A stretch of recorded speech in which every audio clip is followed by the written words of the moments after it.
WPL 2024 D20 தொடர் முதல் வெற்றியை பதிவு செய்தது டெல்லி கேபிடல்ஸ் அணி.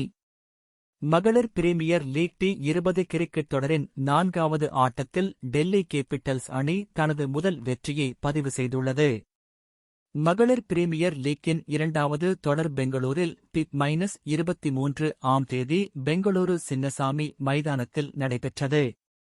இந்த தொடரிலும் டெல்லி, குஜராத், மும்பை, பெங்களூர், UP ஆகிய 5 அணிகள் பங்கேற்கின்றன.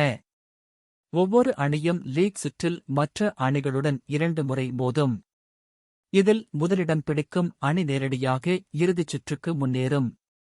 தொடர்ந்து 2, 3வது இடங்களை பிடிக்கும் அணிகள் எலிமினேட்டர் சுற்றில் விளையாடும்.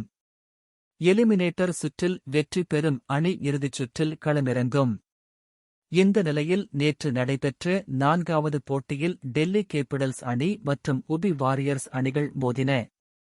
முதலில் களமிறங்கிய UP வாரியர்ஸ் அணி 20 ஓவர்களின் முடிவில் 9 விக்கெட்டுகள் இழப்புக்கு 119 ரன்கள் எடுத்தது. இதனைத் தொடர்ந்து டெல்லி அணிக்கு 120 ரன்கள் இலக்கு நிர்ணயிக்கப்பட்டது.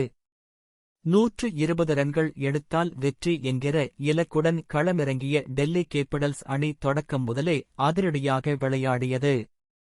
தனது எண்ணிக்கையை அதிகரித்துக் கொண்டே வந்த டெல்லி அணி 14.3 ஓவர்களில் 1 விக்கெட் இழப்புக்கு 123 ரன்கள் எடுத்து போட்டியை வென்றது.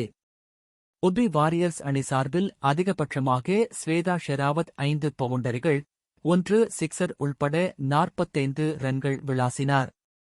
டெல்லி அணியின் பந்துவீச்சில் ராதா யாதவ் 4, மார்சேன் காப் 3, அருந்ததி ரெட்டி, அனபெல் சதர்லேண்ட் ஆகியோர் தலா 1 விக்கெட் வீழ்த்தினர்.